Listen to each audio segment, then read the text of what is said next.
Hi, and welcome back to Old School. Today we're going to be in Being Human 127, which is the emotional quadrant, and we're going to be talking about the Enneagram. We're going to drill down a little more. I spoke of it before. It is a personality test, and I have mentioned that I am not a fan. I feel like in the past, anyway, that you could go into job interviews, which is where they were used a lot, or different things, and team building at work at companies, and they just felt a little more like a astrological chart, out of the newspaper.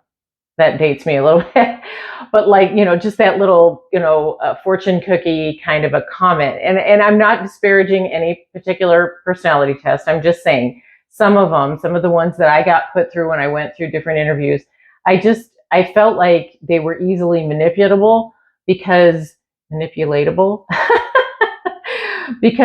you knew the type of job you were going for, and you knew what answer they wanted, not that you were lying, but that you were answering according to the skill sets that would be necessary for that particular job or this or that.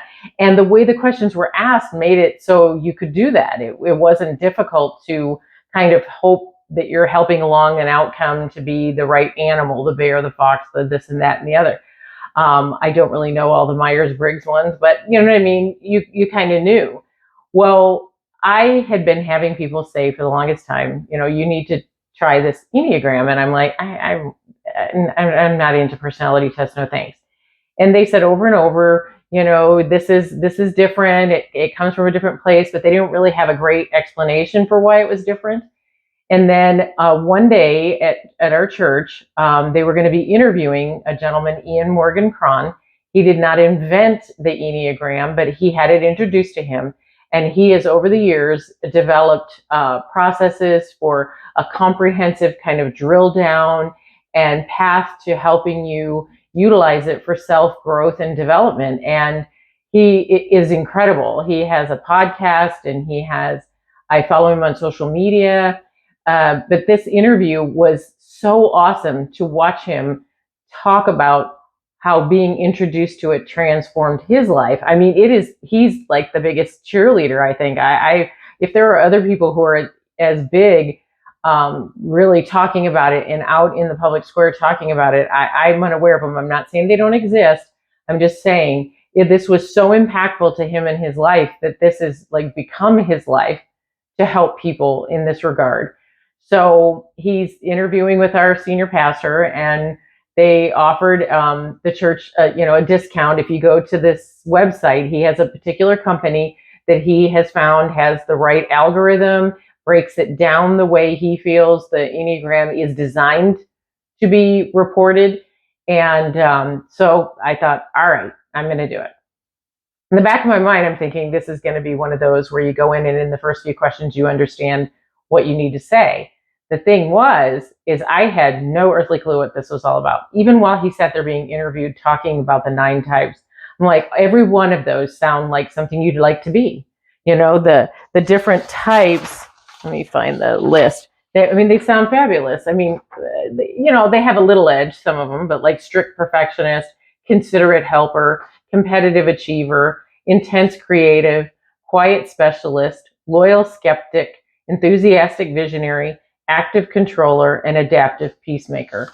Now, mind you, there are some companies that do the test and name them slightly differently, but they're coming out with the same underlying motivations.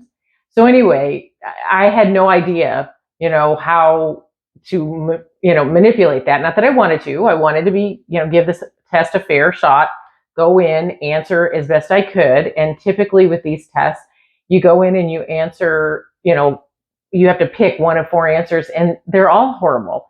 It's really hard. I get that's almost like the anti-help with the algorithm, but still, it would be impossible. I'm like, I don't like any of those. So I start this test, and you can do the short version, which I felt would be too condensed. I wanted to understand better. So I went ahead and picked the longer version, which gives you a 24-page report. And I'll explain how much that's worth, because it really is. So I go in and start answering the questions. And You cannot tell. You cannot tell. There's no way through the question that you can say, oh, that one, if I answer it right, will get me to this type. You just are literally talking about you and where, seriously, and they do it in such a way that it's like passive aggressive. It's like sliding that in there, and you're not really sure what they're driving at, but they are. And our mind and our emotion centers are just as intricate and beautiful as our body is.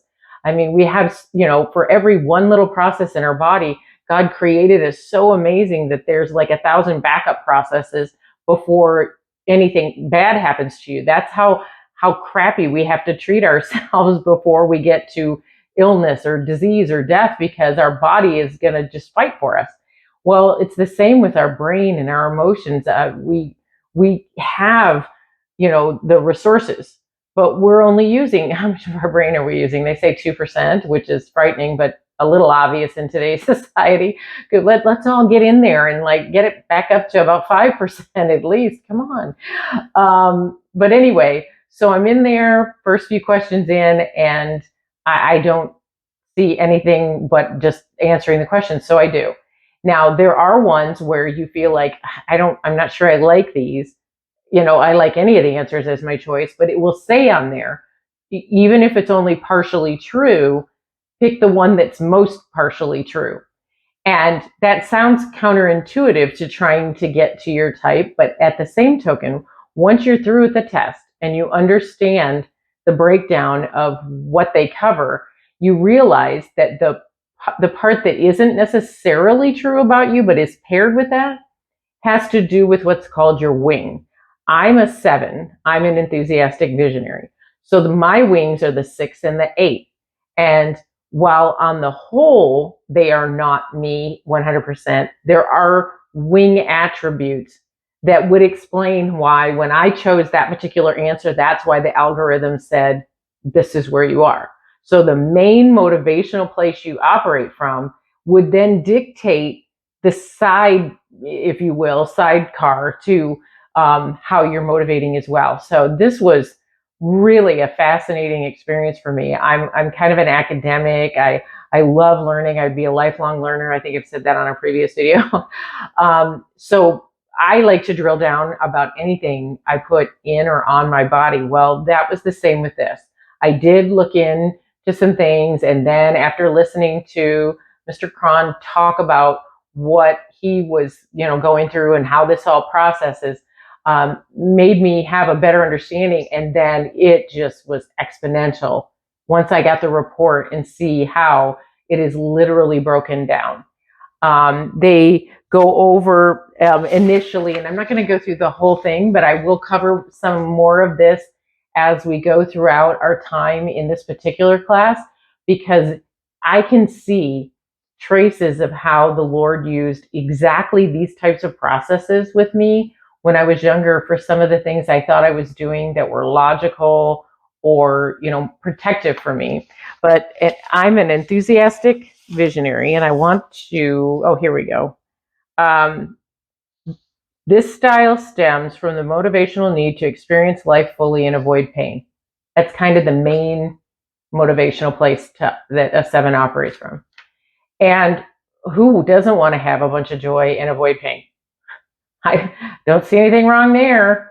Well, buckle up, honey, because it moves along to how, just choosing joy without dealing with any other part of life or just avoiding pain doesn't help the process, doesn't help us with the healing and getting those foundations and the underlying motivations and the self-growth, so that as you move forward, it's not about just, I don't want to pick something that causes me pain. It's about, okay, pain can be inevitable in some situations. Like a breakup is not fun. No, who starts out wanting that? Who starts out wanting division or disunity with their friends or family or at work? So nobody wants that. So you have to find your way to deal with that pain or with the conflict resolution or whatever the source of the pain is, And that way you can, yes, maybe see it on the horizon and avoid it in the future, but actually navigate it in a way that helps you hold your integrity, hold your soul together, and not lose your mind. Which is, I don't necessarily have a long way to go for that, but I don't need to push myself out on the ledge for that either. So it's awesome where they talk about how where your motivation is from, your typical thinking patterns, your typical action patterns, and sometimes action and reactions really just kind of rip everything apart, rip apart like the relationships and the things in front of you if you don't have an emotional IQ about that. Typical feeling patterns. Yeah, we all want our feelings acknowledged, observed, and protected. We don't want to be offended. And yet, in this world, we're not always by ourselves. So we have to understand where we're coming from and how we can't impose that on everybody else, but maybe understanding where each of us comes from, we can find a better place for conflict resolution or just to be joyful together. It talks about your blind spots. It talks about some of the weaknesses and strengths. The report really delves down to where you operate from. Because of the pain and the abuse as a child, I thought I was operating from a logical space for my protection. And it's interesting how laced throughout the entire report, it talks about how a 7 operates from where they think is their thinking center, operates from where they believe was a logical, check mark type A personality list response. And it couldn't have, when I read it, I'm just like going, yes, that's exactly how at 5 years old I processed this. And so without even knowing what an Enneagram was, I was operating under that kind of functioning, whether I was getting the healing, getting the weaknesses and the blind spots corrected, not so much until I got older for sure. And am I 100% there? Absolutely not. But I feel I'm at this place with the Lord, and the addition of this Enneagram is going to add even more depth and flavor to my book in regard to all of these processes the Lord's walked me through: physical, mental, emotional, and spiritual. And how we are in our mind and our motivational places that we come from and our feelings so impacts us physically. I mean, there are just volumes of diseases and illnesses that are caused by the oxidative stress we put on ourselves. And not just like the heart diseases and cardiovascular diseases and some of the brain diseases, because of those being like the directly impacted from that stress, but also we have, I think it's 23, but 20 some hormones in our body, and each of those are impacted by several processes. Oxidative stress, if we're not detoxing the toxins out of our system, then our hormones aren't being utilized and gotten into the cells.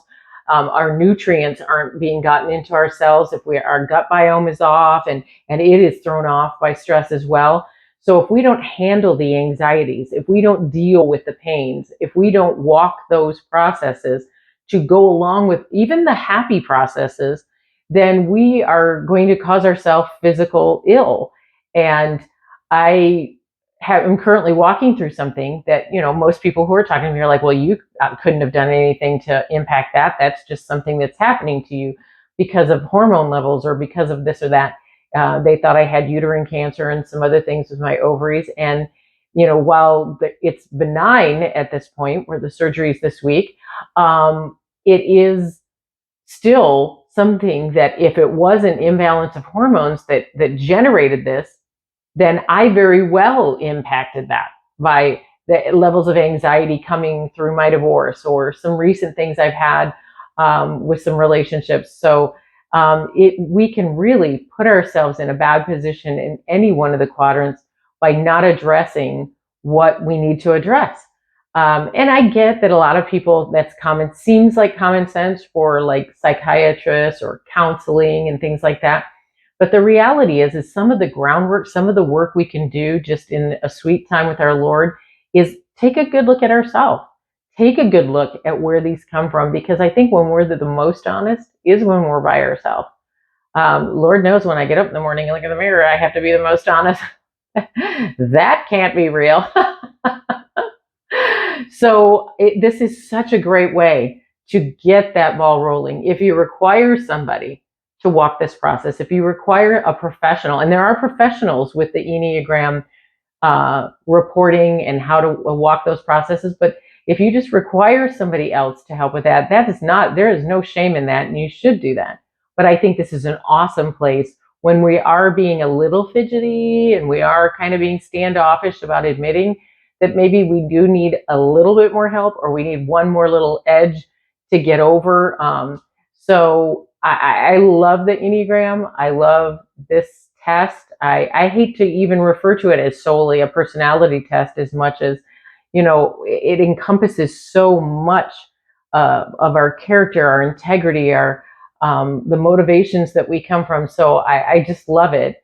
And I have a book by Ian Morgan Cron about the road back to you. And it talks about how we can get back to our true, authentic, whole self by being able to get rid of some of the smoke and mirrors we've put in place around us, and really, truly operating as a well-oiled machine, if you will.